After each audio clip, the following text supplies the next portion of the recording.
Pronto, queridos, vamos à palavra do Senhor. Paulo, o plantador de igrejas. Já lemos o texto base da lição, que está em 3 textos diferentes, e o texto áureo, que é o texto principal. Paulo declara, 1 Coríntios 3,6: eu plantei, Apolo regou, mas Deus é quem dá ou deu o crescimento. Amém? Então, nesta lição nós estudaremos sobre pelo menos 2 viagens de Paulo, a primeira e a segunda, onde Paulo passa por várias igrejas, por várias cidades, implantando igrejas e fazendo o reino de Deus crescer. Esta é a nossa maior função. A maior missão da igreja não é nenhuma outra que seja interna. A maior missão da igreja, ela é externa. Aqui dentro nós somos o ambiente de amparo. E algumas pessoas costumam dizer que a igreja é um hospital. Mas a igreja não é um hospital. A igreja é um quartel-general. Nesse quartel-general tem também o hospital de campanha, tá bem? Mas a igreja não é um hospital. A igreja é um local de um exército.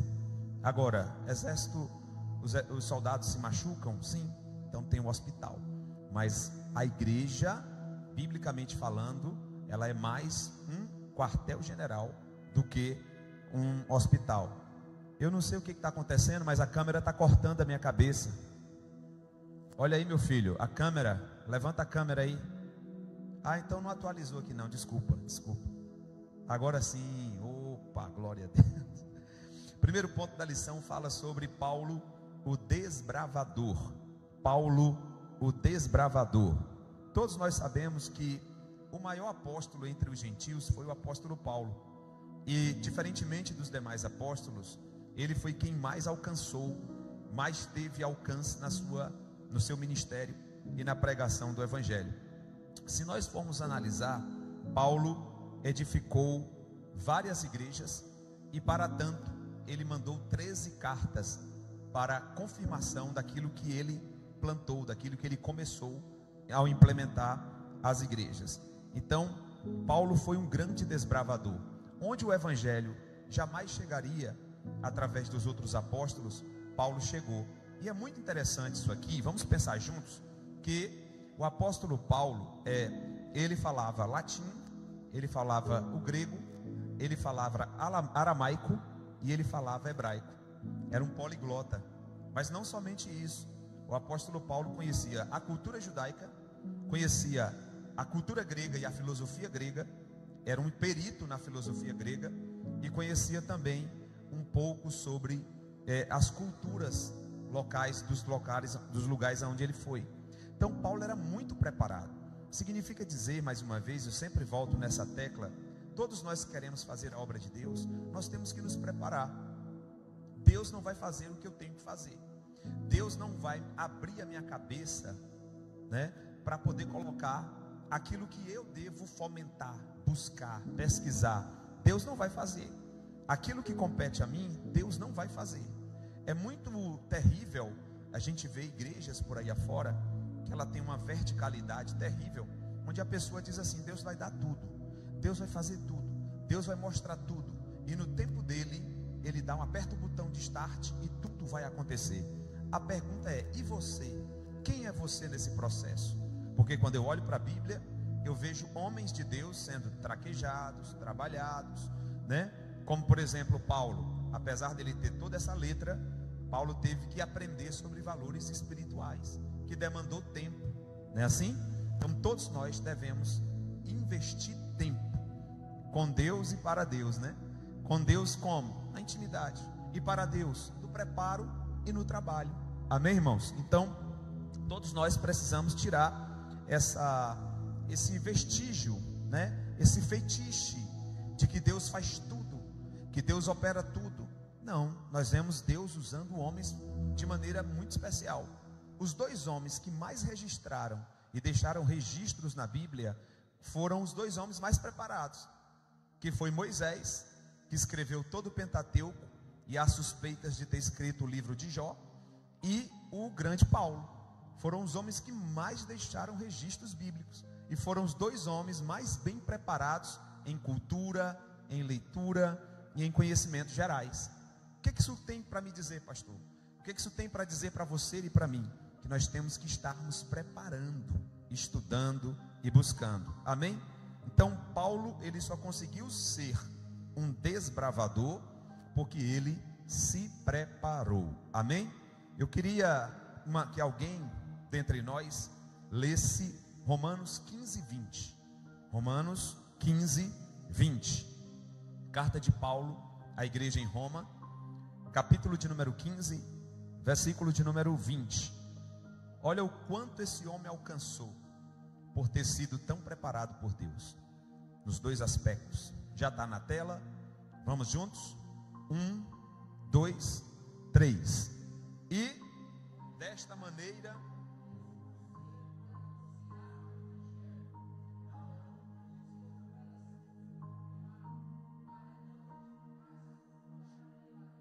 meu Deus, olha que coisa top. Então Paulo poderia dizer assim: eu quero ficar aqui em Jerusalém, eu vou ficar na Judéia, aqui está bastante fomentado, o clima aqui está bom, né? O evangelho, Jesus já andou por aqui, por muitos lugares, então há uma certa acessibilidade àquilo que eu vou trazer, porque foi falado muito. Jesus falou, João Batista começou falando, depois os apóstolos saíram pregando em 12, depois em 70, então está muito fomentado, vou ficar por aqui. Mas não, olha o que ele escreve para a igreja mais distante que foi alcançada pelo ministério de Paulo, que foi a igreja de Roma. É a mais distante. Se você olhar as viagens, já eu vou botar um mapinha aqui, a mais distante de Jerusalém é a de Roma. Nem a Espanha é tão distante quanto Roma. Ele veio aqui também na Espanha, aqui pertinho de nós, mas a de Roma é a mais distante. E ao falar para essa igreja em Roma, ele diz assim: gente, eu não quis ficar no conforto, eu não me preocupei em aproveitar a onda, a vibe, a direção do vento, o negócio favorável. Eu poderia ter ficado, mas eu não queria de ficar em fundamento alheio. Os apóstolos já estão aqui. O que eu vim? Qual é a proposta dele? Ali, ó. Eu me esforcei em anunciar o evangelho aonde? Onde Cristo não houvera sido nomeado. Isso deve ser uma tônica na nossa vida. Todos os dias eu e você temos que nos preocupar. Como assim, pastor? Em procurar alguém que ainda não ouviu. Em procurar alguém que ainda não ouviu. Uma vez eu estava numa obra de um amigo nosso aqui da igreja, e tinha lá um muçulmano. E uma vez na hora do almoço, o muçulmano estava fazendo a reza dele, e quando ele terminou o ramadã dele lá, eu cheguei para ele e disse assim: quem é Deus para você? Aí ele disse: Deus é o Criador, é o Altíssimo, distante, grande, inacessível. Eu falei: que coisa top. Mas uma pergunta: esse Deus é pessoal? Aí ele disse: não, Deus não pode ser pessoal. Vocês tratam Deus da maneira errada. Deus não pode ser comparado ao homem. Deus não é um qualquer que você encontre e acesse facilmente. Ele é o Altíssimo. Aí eu falei: uau, então o seu Deus não é pessoal? Ele disse: não. Eu disse: rapaz, que Deus distante, que Deus frio, lá distante mesmo, grandão, maravilhosão. Ele é criadorzão, mas não é amigo, não é pai, não chega perto e não, Deus não é pai. Deus não foi criado e nem nunca criou. É a oração dos muçulmanos. Deus nunca foi criado, Deus nunca gerou. Deus nunca foi gerado, Deus nunca gerou. Sabiam disso? Para contrariar a ideia do Cristo, os muçulmanos têm essa oração diária: Deus nunca foi gerado e nem nunca gerou. Só é Ele, não tem filho, não tem esse negócio de intermediário, não tem isso. E aí eu falei assim: rapaz, eu vou ter que perder tempo aqui. E aí tentei ficar conversando ali com ele, né, por um período. Aí eu vi só um grito do irmão lá. Esqueci o nome, deixa quieto. Aí falou o nome dele: fulano, vem tirar o entulho. Aí ele: já tenho que ir. Eu disse: vai, mas nós vamos ter que conversar esse negócio desse Deus aí. Amém, irmãos? Então, nos preocupemos todos os dias em falar para quem ainda não ouviu. Seja um pregador de ouvidos virgens ao evangelho. Amém? Porque pregar em culto, em igreja, é muito fácil, não é? Então Paulo, ele tem essa característica fantástica. Ele está dizendo: olha, eu preciso desbravar, eu preciso continuar avançando.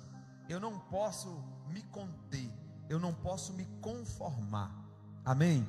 Que Deus gere sentimento em crentes de Odivela de inconformismo, que nós estejamos inconformados. Mas inconformado com o que, pastor? Com um grupo? Com um departamento?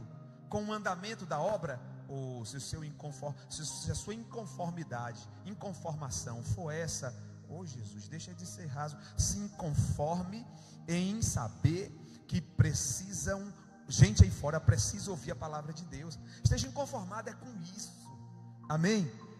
Às vezes a gente está inconformado porque a igreja é quente, ou porque tem isso, ou porque tem aquilo, ou porque falta isso, ou porque falta aquilo. Meu Deus, nossa inquietação de alma deve ser diariamente em saber se quem está precisando ouvir a mensagem e se eu estou disponível para isso. Amém? Que Deus gere inconformados como Paulo nesse lugar. Segundo ponto, uma gloriosa obrigação. Efésios capítulo 3, verso de número 1, que está aqui também na lição. Efésios capítulo 3, verso de número 1. Olha o que Paulo diz: eu, Paulo, sou prisioneiro de quem? De Jesus Cristo, por vós. Carta aos Efésios. Os gentios. Primeiro, ele diz: eu, Paulo, sou prisioneiro de Cristo, por vós, os gentios. Vamos lá. Essa carta escrita aos Efésios, que é o segundo ponto aqui, ela foi escrita da prisão em Roma. Paulo estava preso em Roma. E é interessante que ele diz assim: eu estou preso não pelos romanos. Não são os romanos que estão me prendendo. Não é os romanos, a guarda pretoriana, que me prendeu. Quem me prendeu foi a minha chamada. Quem me prendeu aqui foi o amor por vocês. Porque se Paulo tivesse negado, negociava rapidinho e era livre. Era só ele negar a mensagem que ele trazia. Era só ele parar de ser acusado de sedição, que é a mesma acusação que levou Cristo à cruz. Era só ele deixar de fazer movimento, né?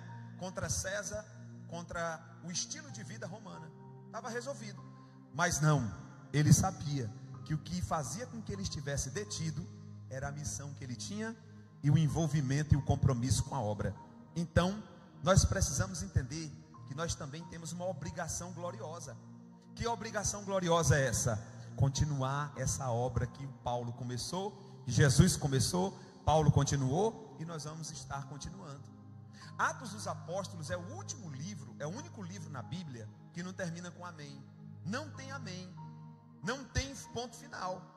O livro de Atos dos Apóstolos. Por quê?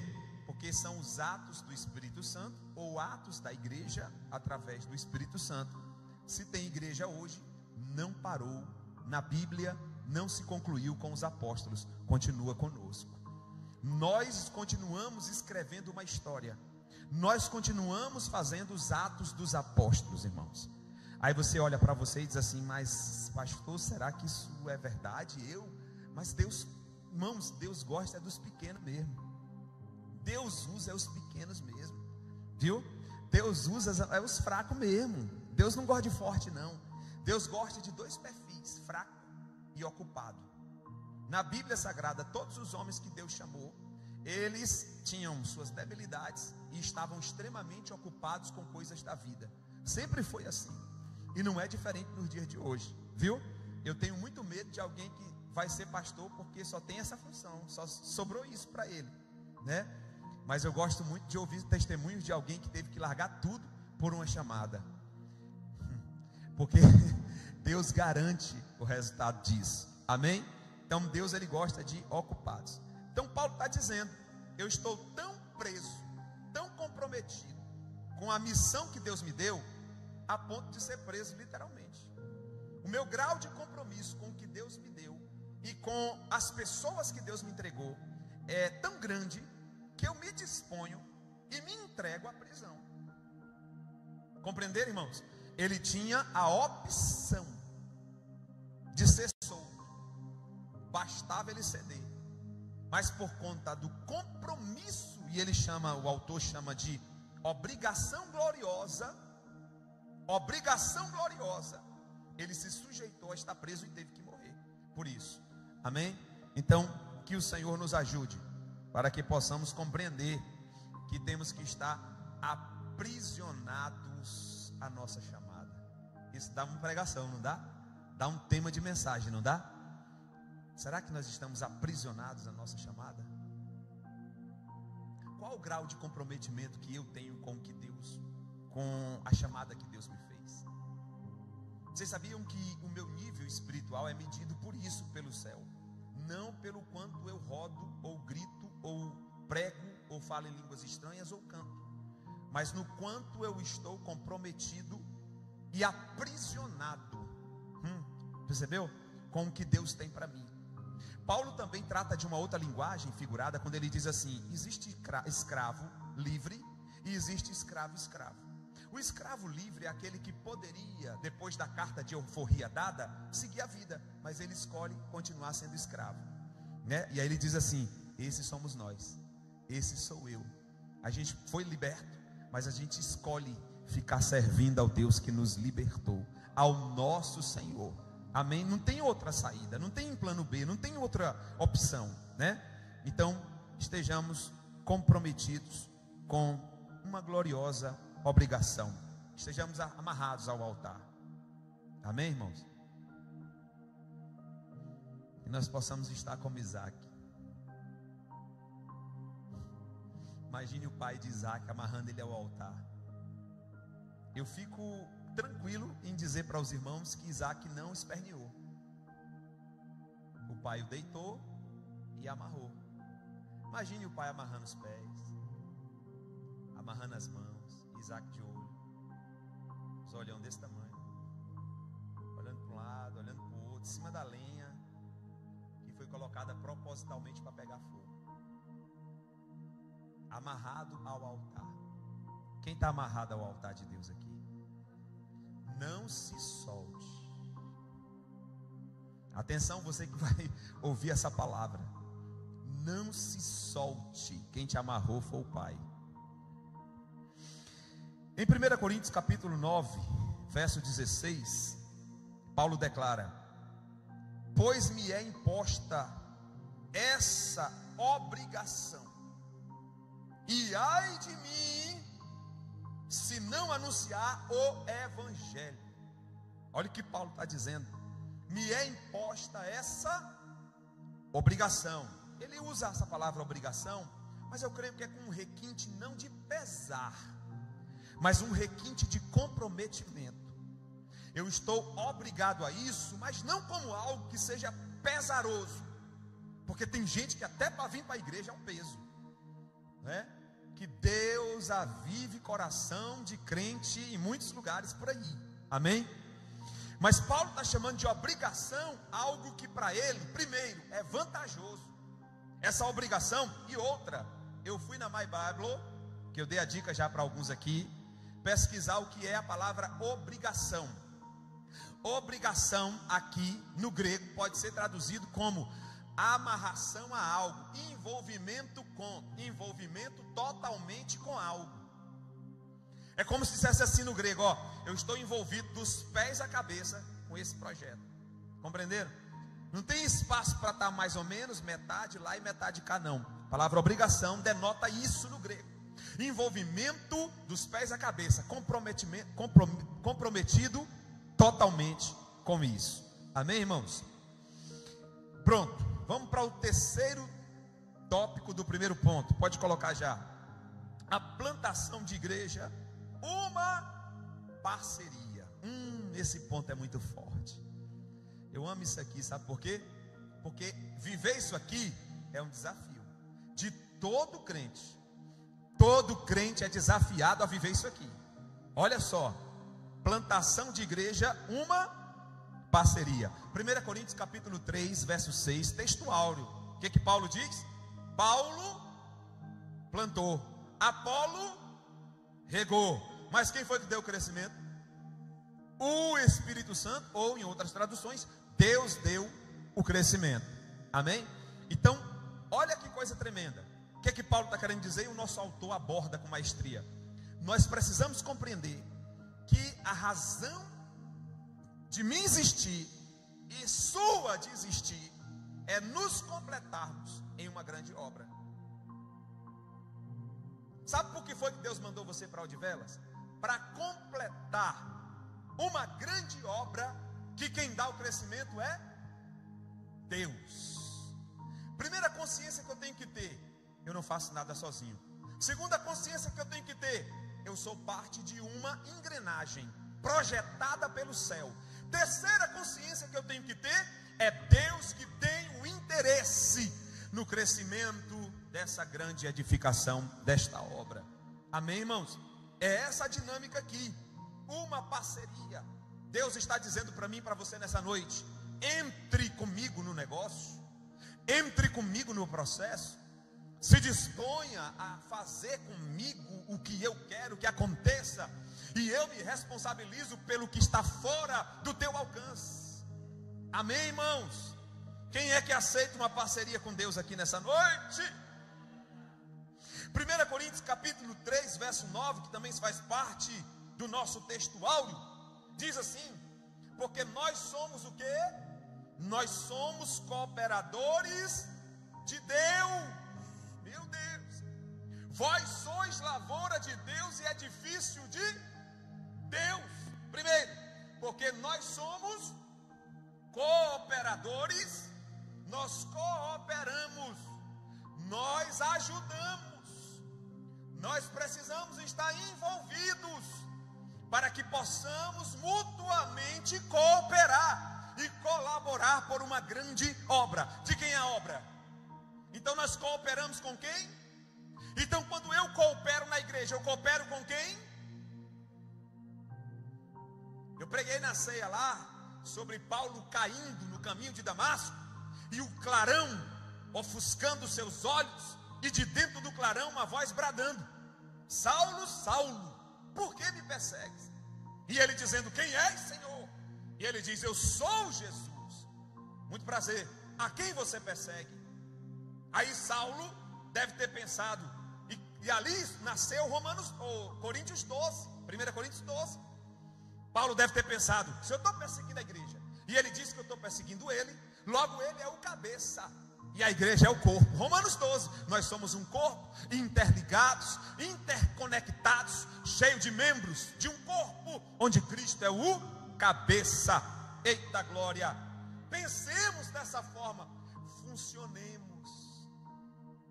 Esse ponto fala sobre isso, porque nós somos cooperadores de...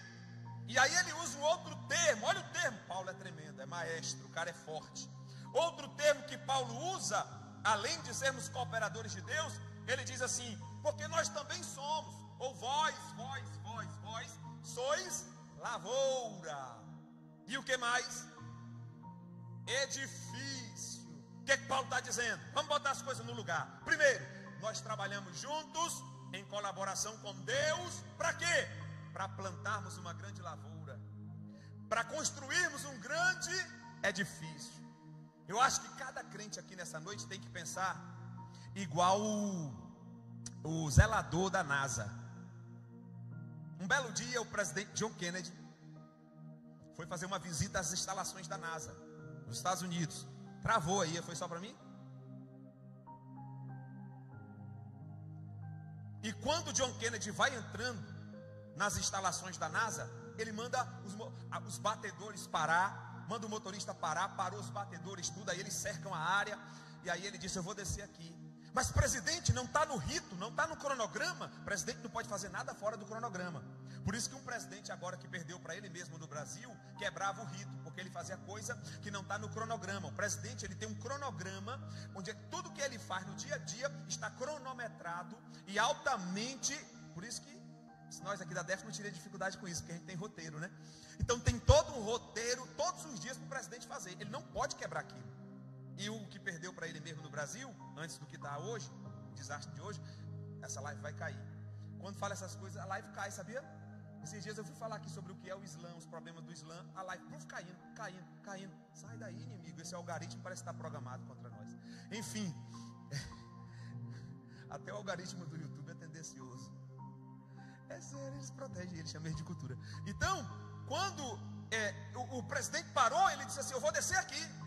Aí disseram assim: não, mas tem que ver, tem que botar os aparatos aqui de segurança, não sei o que mais lá. Aí o presidente desceu do carro. Quando ele desceu do carro, ele desceu porque ele viu o cara fazendo uma limpeza, não sei se era de um vidro, da entrada da portaria que acessava a NASA. E aí ele desce, e aí ele vai até o cara, e ele dá parabéns ao cara, e diz: meu amigo, por que você faz tão bem o que você está fazendo, sem ninguém ver? Aí ele disse assim: presidente, eu estou ajudando o homem a ir à lua.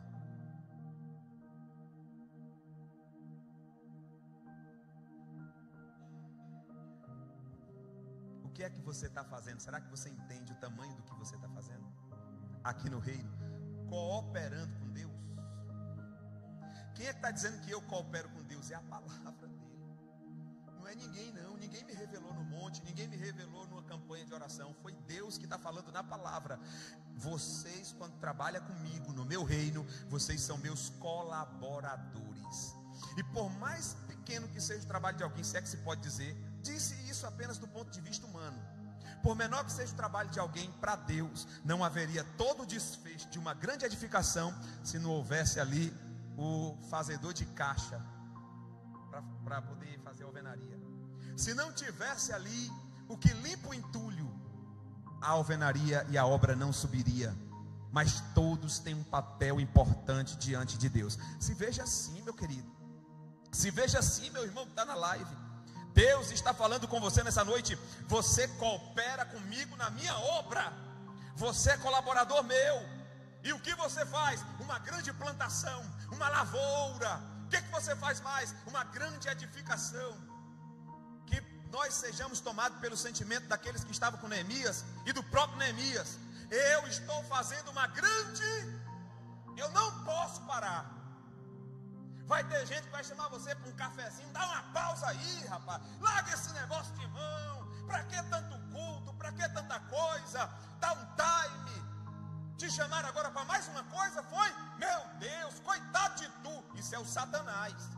Isso é o diabo na boca de alguém, como um dia ele bradou na boca de Cristo, conspirando contra a obra redentiva de Cristo na cruz, dizendo para Jesus: não faças tal mal a ti. Pedro disse isso. E Jesus disse o quê? Para trás de mim, te conheço, inimigo. Amém.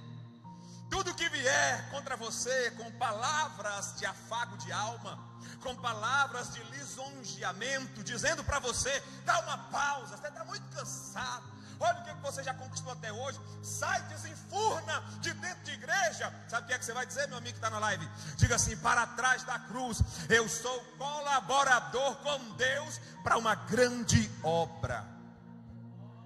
Aleluia. Eu amo isso aqui, a Bíblia é contagiante demais. Segundo ponto da lição: Antioquia, o ponto de partida para o crescimento da igreja. Diga comigo: Deus prepara ambientes. Deus trabalha com ambiente, irmão, sabia? Deus cria ambientes. E tem um detalhe muito importante para nós aqui nessa noite. Tem ambientes que tem tudo, do ponto de vista humano, para nós definirmos: Deus não está e Deus está. E tem ambientes que a gente tem tudo para dizer: Deus está e Deus não está. Já parou para pensar sobre isso? Elias estava onde? Quando Deus disse: o que fazes aqui, Elias? Aonde? Dentro de uma caverna. Então Deus entra numa caverna? Entrou em mais de 4, só no Antigo Testamento. Deus numa caverna, mas caverna não é sinônimo de se esconder. Caverna não é sinônimo de se trancafiar, de desistência. E Deus está em locais de desistência? Está. Para quê? Para mudar o local. Eu estou falando com alguém aqui nessa noite, estou falando com alguém na live. Você que pode pensar que o local não vai, Deus está dizendo: eu estou no local para mudar o local.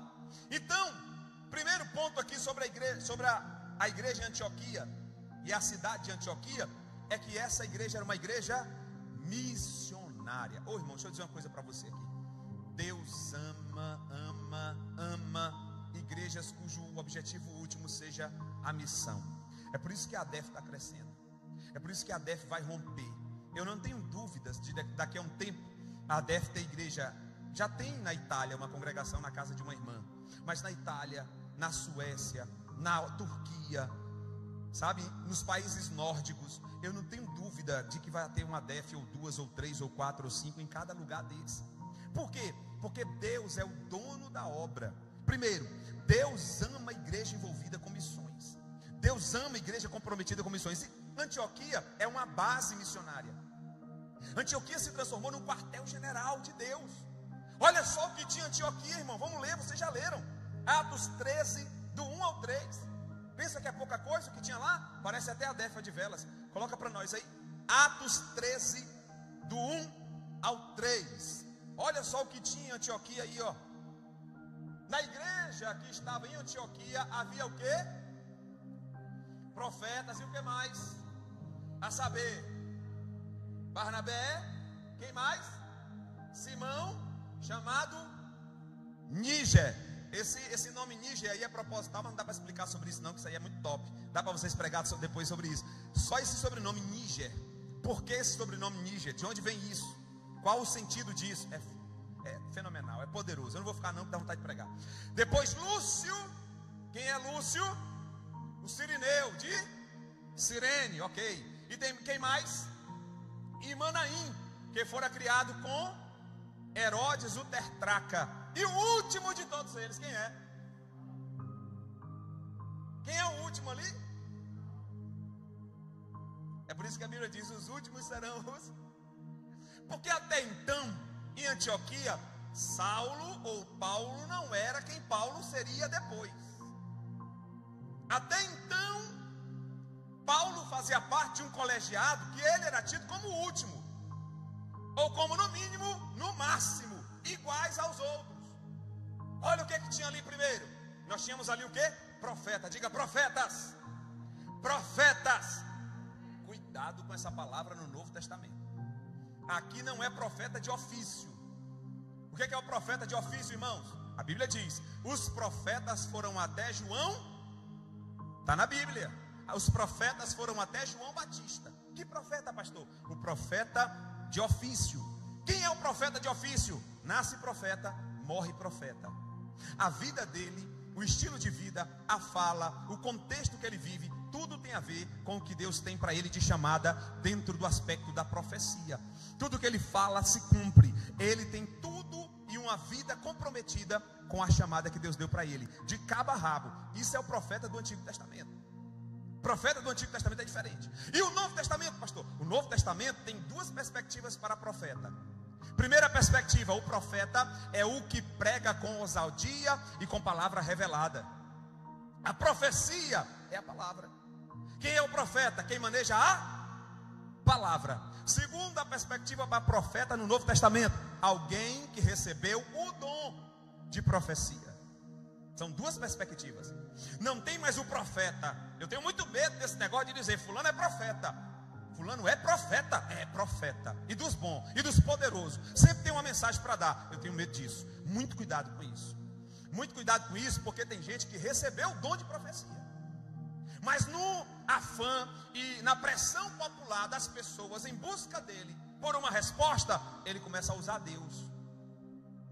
Ele é usado por Deus, eu não tenho dúvida, mas a demanda faz com que ele comece, porque ele tem que entregar. Ele tem que entregar. Aí Pedro e João diz: eu não tenho prata e nem ouro. Eu tenho uma mensagem sobre isso, só sobre isso, uma pregação que eu preguei numa grande festa no Brasil. Eu não tenho, nós não temos. O que vocês não têm, Pedro e João? Nós não temos bezerro de ouro. Nós não temos. O que vocês querem de nós? Nós não temos. Quem está entendendo, irmão? Mas o profeta que se auto-intitula profeta perene, como os profetas do Antigo, um tipo de Elias do Antigo Testamento, Elias sempre tinha uma mensagem. Por quê? Porque ele era um profeta de ofício. Quem está entendendo isso aqui, irmãos? Irmãos, isso aqui é base bíblica. Isso aqui não é invencionice não, está na palavra. Tudo que eu estou falando aqui está na palavra. Não existe o cara nasceu profeta, vai morrer profeta. Deus dá o dom. E como é que Deus usa o dom? Seja o de cura, o de profecia, o de línguas, interpretação de línguas. Como Deus usa o dom? Final do capítulo 12 de 1 Coríntios. Ele dá a cada um como quer, quando quer, para a edificação da igreja. Então tem um tempo para o Espírito Santo usar. Não vai ser todo dia que o cara que leva o dom de profecia vai profetizar. Não vai ser todo dia que o que tem o dom de revelação vai revelar. Não vai ser todo dia que o que tem o dom de cura vai curar. Quem está entendendo? Tem dia que não vai dar certo, por N motivos. Deus sabe todas as coisas. Agora, quando a gente assume uma responsabilidade dessa, eu sou do manto, eu sou profeta, cuidado, meus irmãos, é muito cuidado com isso. Caiu a live. Até isso caiu a live aí. Ficou pesado agora o clima. Aleluia.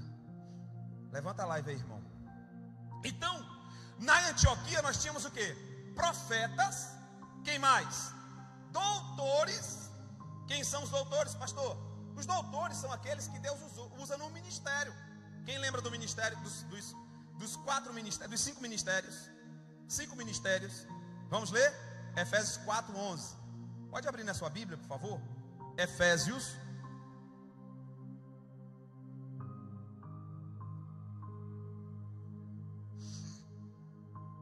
Efésios capítulo de número 4, versículo de número 11. Fala dos ministérios. E aí eu quero desmistificar também algumas coisas aí, porque o culto é de ensino, irmãos. Aqui não é hora de pregação, aqui é hora de alinhar, organizar as coisas, pontuar da forma que deve ser. Então, vamos lá? Efésios 4:11, quem achou? E ele mesmo, quem é esse ele aqui?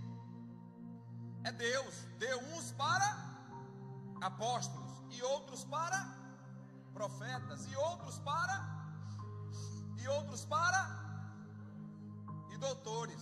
Você já viu, volta aqui rapidinho, você já percebeu que tem tradução que ao invés de aparecer ali evangelista, aparece não, às vezes ao invés de aparecer apóstolo, você já viram alguma outra tradução que traz outra palavra a não ser apóstolo? Não? A linguagem de hoje, missionário. Quem é o apóstolo do tempo de Cristo? Implantador de igreja. Quem é o apóstolo dos nossos dias? Missionários. E não tem mais o dom, o ministério de apóstolo nos dias atuais? Não. Por quê? Atos 1.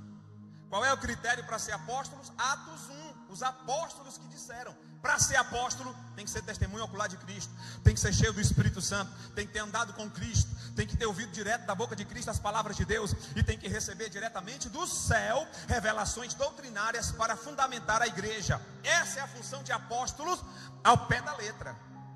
Nós não usamos a nomenclatura apóstolo hoje. Quem é o apóstolo hoje? O enviado. A palavra apóstolo quer dizer isso, enviado. Quem é enviado? O missionário. Quem entendeu? Piorou a vida de vocês? Não, porque hoje em dia está cheio de apóstolo aí, né? O cara abre 3 igrejas, ele já é o apóstolo. E eles criaram esse padrão, porque o apóstolo é um implantador de igreja. Abrir 3, já dá para ser apóstolo. Aí recebe um óleo, faz aquele negócio dos 12. Então, apóstolos, não tem mais o apóstolo como da época de Cristo. Foi só aqueles, acabou em Paulo. E outra, em Apocalipse tem 12 cadeiras para 12 apóstolos. Eu quero saber onde é que vai sentar os outros. Mas enfim, são 12 cadeiras. Onde é que vai sentar os outros? Não sei. Bom, então, aí ele deu outros para profetas. A palavra profeta no grego aqui é pregador. Quem é o profeta dos dias de hoje? Deus tem pregadores eloquentes, poderosos, cheios de Deus, com palavras reveladas do céu, baseado na Bíblia. Essa é a característica do profeta do Novo Testamento. Não é o profeta de ofício do Antigo. Quem mais é o profeta do Novo Testamento? Quem leva o dom de profecia. Você está entendendo? Então são ministérios, e outros para evangelistas, e outros para pastores, e o último é os doutores. Todos nós temos a nossa função. Tem todos nós. Por exemplo, o apóstolo, ele é enviado, ele abre trabalho, mas nem sempre o apóstolo ou o missionário consegue fundamentar o trabalho. Então ele ganha, como o evangelista também ganha. Mas quem é que vai cuidar da igreja? Quem é que vai cuidar dos internos? Quem é?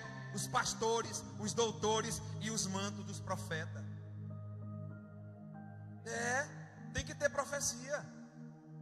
O irmão está ali borocochô, precisando de uma resposta. Deus tem um profeta para dar a resposta para ele. Tem ou não tem? Eu costumo dizer que aqui na igreja o nosso culto tem que ter o que tinha na casa do irmão Lázaro. Tem que ter milagre, a ressurreição de Lázaro. Tem que ter serviço, a irmãzinha Marta. E tem que ter adoração, que é a Maria. Tem que ter tudo aqui na igreja. E nós nos completamos. A mesma coisa é isso aqui. Na igreja Deus dá, o quê? Uns para... É Deus que dá a chamada. Quem é o apóstolo? Enviado, missionário. Outros para profeta, pregador com eloquência ou que leva o dom de profecia. Outros para evangelista. Sabe o que é o evangelista? Quando um evangelista nato que tem o dom faz um apelo, a pessoa se converte. O pregador das multidões pode fazer apelo e ninguém vai, mas quando dá para o evangelista, ele traz a pessoa. É um mistério, né? Só Deus vai explicar essas coisas. Depois nós temos os pastores. Irmãos, é um perigo o pastorado de carreira. O que é o pastorado de carreira? O obreiro vai seguir a escadinha até ser pastor. Sabe o que eu pensava quando eu era mais novo? Na igreja, nos meus aí 20 e poucos anos de igreja, eu sempre pensei o seguinte: minha área é o ensino, não é ser pastor. Por quê? Porque todo mundo diz assim, ó, você tem jeito para coisa. Como assim, irmão? Não, você fala bem. Quer dizer, todo mundo tem que subir a escada, é promoção. Eu era contra isso demais. Eu dizia, eu me conformo com o diaconato, com servir a mesa e dar aula no curso teológico. Pronto, Deus me chamou para isso. Deus é que sabe o final, né? Mas eu não via como hierarquia, como promoção. Mas hoje em dia parece isso, não parece? Camarada, não tem nem jeito para ser pastor, não tem nenhuma perspectiva, nem humana e nem espiritual para ser pastor, mas carrega o título de pastor, bota numa igreja, mata todo mundo. Uma vez eu louvei a Deus por causa de um pregador doido que tem no Brasil, chamado Abílio Santana. Não derruba a live não, o Abílio Santana. E ele disse assim, eu não sou pastor de igreja, eu sou evangelista, eu não sou pastor de igreja. As duas igrejas que a Convenção da Bahia colocou ele matou a igreja, destruiu a igreja, causou problema na igreja, briga até umas horas. Eu não tenho unção pastoral. Compreendeu, irmãos? Coisa boa, irmãos, é quando a gente entende para que Deus nos chamou. Vocês estão entendendo? E os irmãos chegavam para mim assim, rapaz, como é que pode? 10 anos de diácono. E eu oxi, meu filho, eu acho que eu cheguei e foi longe demais. Eu disse isso por muitas vezes, Alan sabe aí. Era uma agonia, não era, Alan? Rapaz, seu pai tem que ir para pastor logo. Que negócio é que trava? Que negócio é esse? Que trava o quê, meu filho? Eu já fui promovido ao grau máximo, diácono, cheio do Espírito Santo.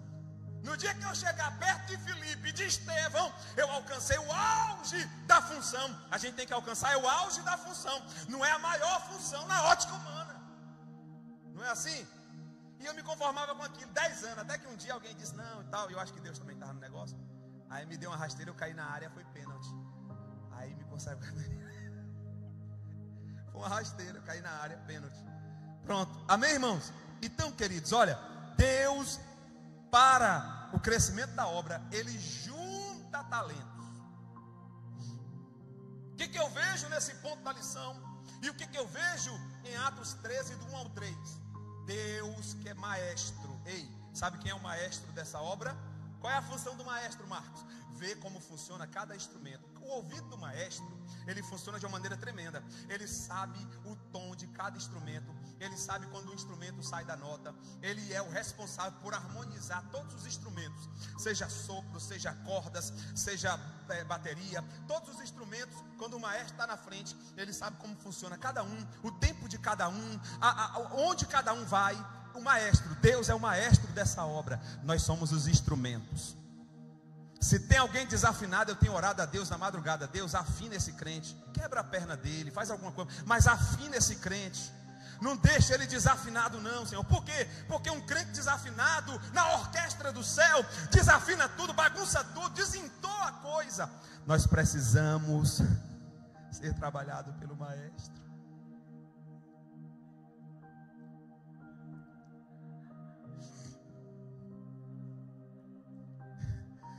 Amém, irmãos? Então, os irmãos sabem que é uma brincadeira para descontrair. Mas observe bem, nós temos que entender que todos estamos aqui para um grande propósito. E quem projetou, irmãos, atenção, não se enganou.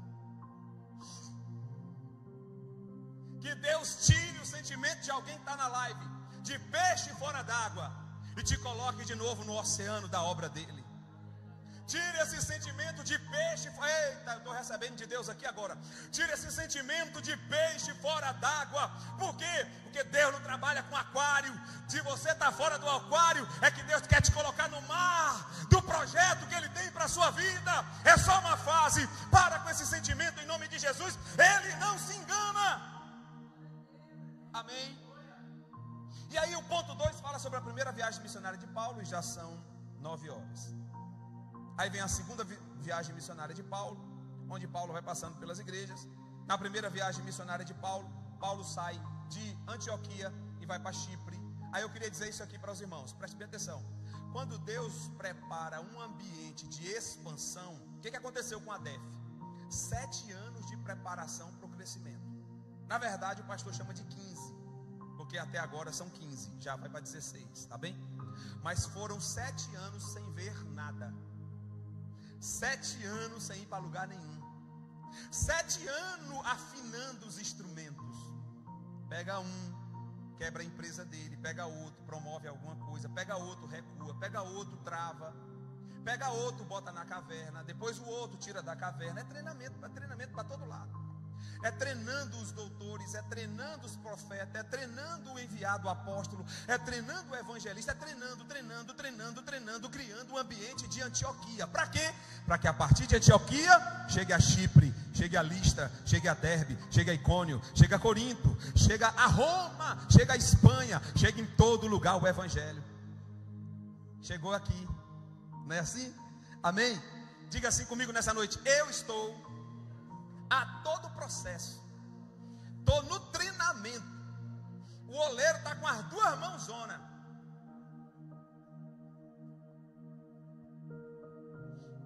Quanto mais inquietação, quanto mais angústia, quanto mais vontade de querer fazer algo, e quanto mais perguntas sem respostas, mais certeza de que você é o barro na mão do oleiro.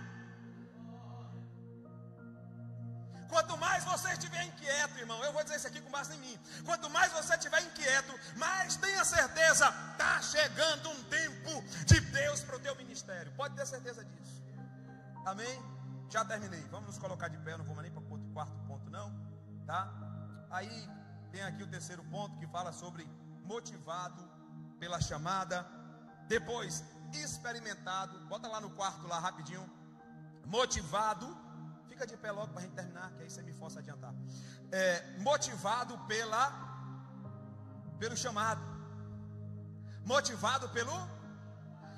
eu vou dizer uma coisa para alguém aqui nessa noite: quando tudo te faltar, só vai sobrar o chamado. Lami, você ainda não entende isso aqui, filho, mas você vai entender. Há um tempo, tem um tempo, tá bem, filho? Tenha paciência. Você vai aprendendo, tá bom? Mas já ouça isso aqui que lá na frente vai fazer sentido. Quando tudo nos falta, só resta o chamado. Paremos de encarar o chamado como a última coisa, como a última opção. Eu vou ver se vai dar. Não faça isso. Sabe por quê? Porque só pode te restar isso. É ou não é? Eu tinha tantos outros projetos. Ei, irmão, deixa eu dizer uma coisa: nunca esteve no meu projeto isso aqui. Nunca esteve no meu projeto morar em Portugal. Nunca esteve no meu projeto estar aqui. Tinha outros. Aí Deus disse assim: sabe o que você tem que aprender? Você tem que aprender que o último que vai te faltar teria que ser o mais importante na sua vida e o mais buscado na sua vida. Amém? Deus vai levar alguém para dentro do sentido aqui. Por quê? Porque você tem que ser motivado com a motivação certa. Qual é a motivação certa? Resultado? Não, chamada. Qual é a motivação certa? Bênção? Não, chamada. Qual é a motivação certa? Euro? Euro motiva e muito. Mas a motivação certa é a chamada. Qual é a maior motivação de um crente, irmão? A chamada. Enquanto não arde a chama da chamada, arde a chama da dor. Oh meu Deus, eu estou pregando, parece que a igreja está cheiona, né? Enquanto não arde a chama da chamada, vai arder. Ei, isso aqui veio do céu. Uma Rose, registra para eu não esquecer. Enquanto não arde a chama da chamada, arde a chama da dor. Isso aqui nem foi programado, não vi em lugar nenhum. É o Espírito Santo de Deus. Bota aí, missionária. Enquanto não arde a chama da chamada, arde a chama da dor. Ei, Sara, faz aí. Vem cá, Sara. Pega esse telefone e bota aí em nome de Jesus, que eu estou motivado. Irmão, tem coisas que quando o céu manda, tem que gravar, sabe por quê? Daqui a pouco a gente esquece. Amém? Então repete comigo nessa noite. Enquanto não arde a chama da chamada, arde a chama da dor. Porque a chama da dor vai te conduzir para dentro da chama da chamada. Ah, meu Deus. Se prepare, Manaísa. Foi para lá, foi para cá, foi para lá, foi para cá. E Deus disse: agora não, é aqui. Vou alinhar, vou acertar a vela, vou soprar o vento favorável. E agora vai. Amém. Meu Deus, que é isso? Depois, experimentado no deserto da vida. Segundo ponto, está na lição. Essa lição está perseguindo nós, né? Essa lição tem batido em mim. Que tem dia que você acorda assim, ó. Meu Deus, o que é isso? Está ficando couro grosso. Aí, você acorda assim de vez em quando. Quem já acordou aqui de vez em quando dizendo assim: Deus, o que é isso? Não estou entendendo. Sabe o que é isso? É o deserto da vida. Tudo vai te empurrar para um lugar. A Bíblia diz: todas as coisas colaboram para o bem daqueles que amam a Deus. Em outras palavras, na minha palavra, todas as coisas e até a prova te empurra para dentro do que Deus quer para a sua vida. Deus está empurrando alguém. Eu vou te empurrar, rapaz.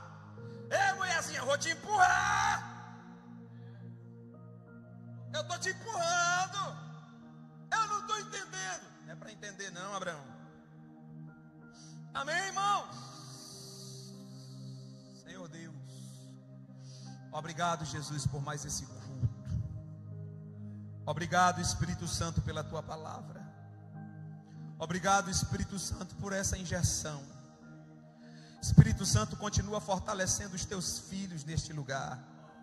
Espírito Santo, dá força ao cansado. Espírito Santo, dá visão, Pai, ao que não está enxergando.